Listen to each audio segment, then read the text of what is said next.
आज आपण उभा आहोत गाराकुले येथील पुणे जिल्हा आणि सोलापूर जिल्ह्यांना जोडणाऱ्या भीमा नदीवरील पुलावर। या ठिकाणी भीमा नदीला 75,000 क्युसेक्स प्लस 1,600 क्युसेक्स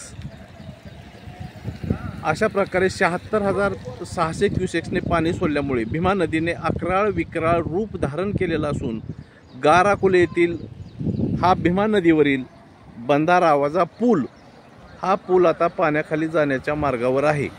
त्यामुळे पुणे जिल्हा आणि गाराकुले म्हणजे सोलापूर जिल्हा या जिल्ह्यांचा संपर्क तुटणार असून कोंढार भागातील 15 ते 16 गावातील विद्यार्थी याच पुलावरून शिक्षणासाठी अकलूज, बावडा, इंदापूर या ठिकाणी जात असतात।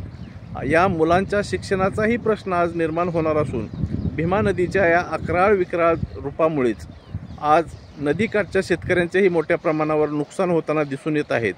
अनेकांच्या पाईप मोटारी वगैरे वाहून गेलेल्या आहेत। अनेकांच्या शेतातील पिके वाहून जाण्याच्या मार्गावर आहेत।